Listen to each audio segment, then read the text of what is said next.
So this past week, the dude from Turkey that sprinkles the salt down his arm, all right, obviously that guy's the man. Like, he's amazing at his job.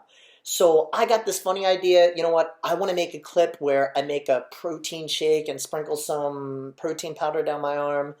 And yo, the clip got a lot of views. So here's a little behind the scenes. Ready? Good.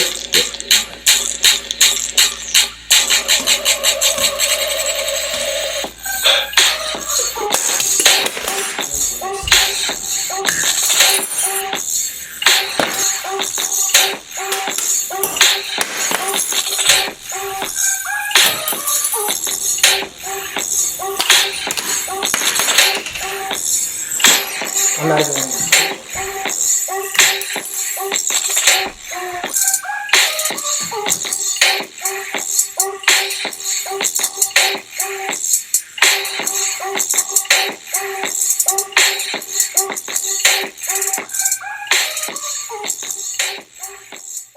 Stayed on the yoga training, so I've stayed dedicated to yoga. I've been doing it every day.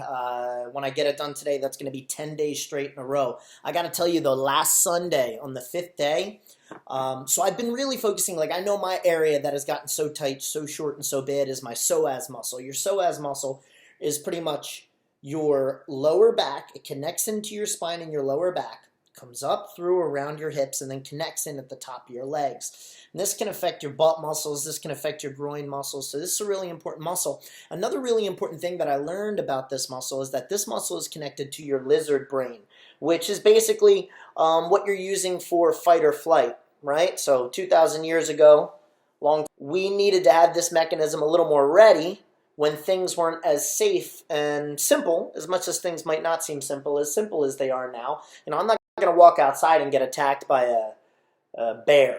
You know, that's very unlikely. Watch me walk out of my house, get attacked by a bear right now. Anyways, so this muscle would contract in these stressful situations, you know, if I have to fight, if I have to run, if I'm going to curl up into a ball. So in life, when we're getting stressed out with things, this area can get very, very tight in men and in women.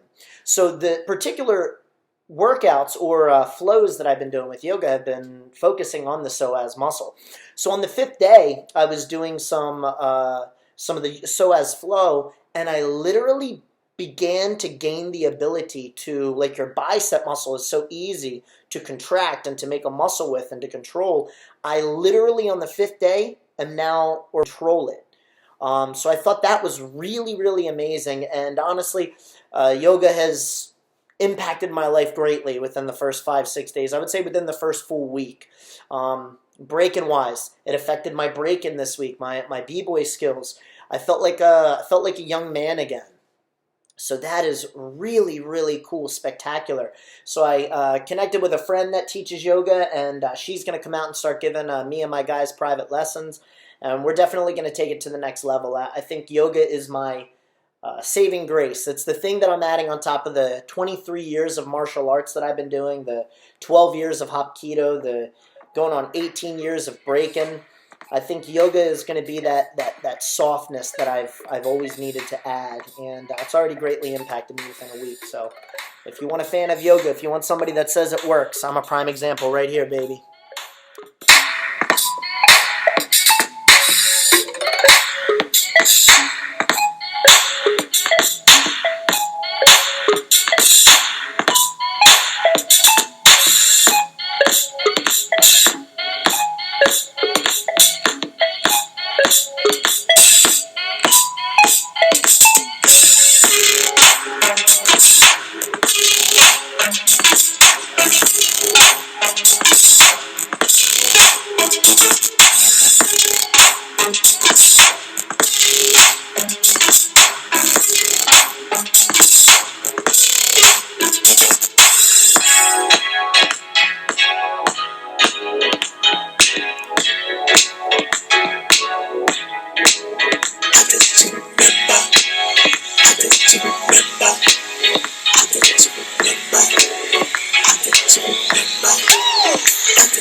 with how great my body has felt, breaking was also fantastic this week. I felt more confident to throw more ridiculous movements and even some things I've never even tried before. So enjoy this little segment.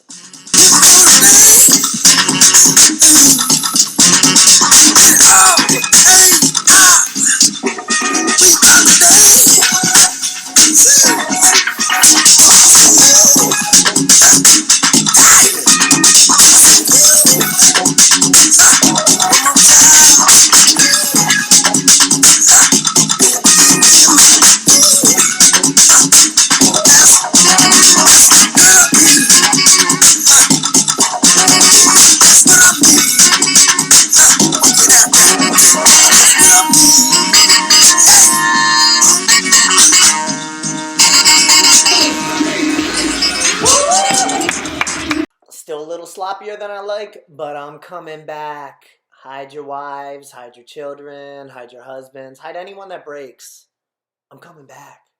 All right, so I'm all about learning. I'm all about new ideas. One of the cool things that Gary Vaynerchuk is challenging people to do is to, either get rid of stuff that's just sitting around that you could sell and make some money off of, or, get out there in the world, find discounted items, find stuff at yard sales, and sell it, make a couple bucks off of it on, Amazon.com, eBay, whatever it be. So I started going through some of the different things I have at the martial arts school, some of the things I have at home that I never touch, and I started putting them out at a discounted price, either, for less than what I bought them for, obviously, if they're used, and even some of the stuff is brand new that I've never touched. And I've already sold, I sold 2 Adidas track jackets that I've never used, so $70 off of those. I sold a Blu-ray player I never used for the karate school for $40, so that's $110 so far, and that's $130 with the Nerf gun. So I had a Nerf gun, a Blu-ray player, and 2 Adidas track jackets, never used. Got rid of all 4 of them just this week, put them out there, and that's $120, $130. So you probably have stuff sitting around your house you can likely get rid of and make some money off of it. So I challenge you guys to do the same thing. It's awesome. Why have this stuff just sitting around that you don't need? Why hoard this stuff? So the 7 tenets. Number 1 is what? You don't sound like black belts. Integrity. Oh, confidence, pride, be loud. Okay, integrity. The reason why integrity is number 1 and it's the first one is because if you don't have integrity, if you don't have honesty, none of the other values or virtues mean anything. Okay, time to finish up for this week. So, a couple things, little food for thought. One great thought process is to try to make it a point at least a couple times a week, or if you could do it every day, that would be amazing, to be the dumbest person in the room.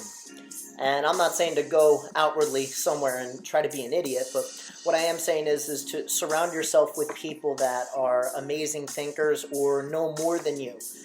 Because if you care enough, you're going to work hard, you're going to listen, you're going to try to understand at a deeper level so you can bring yourself more up to where those people that are deeper thinkers or more intelligent than you or better than you at something in some way. It's going to start to bring your level up. So my Uncle Greg is in town from McClure in upstate Pennsylvania for my grandfather's funeral. And he's a scientist, and his brain operates on a completely different level. And I remember as a kid, I used to somewhat get annoyed being around him because I just, you couldn't get away from him when it came to talking, and he would just go on and on and on, and I didn't really get it.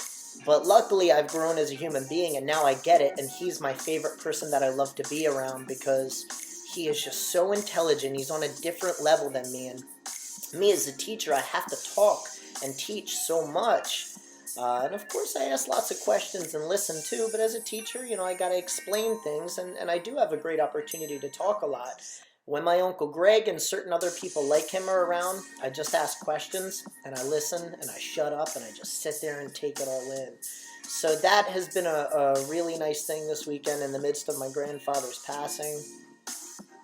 And I think that's just a beautiful thing that people should be humble enough to try to do is, don't be afraid to not be the smartest person in the room or to know everything. Get around people that know more than you and soak it all in and learn as much as you can.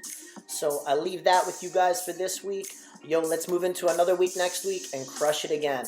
Have a good one. Be safe out there and love your families, homies.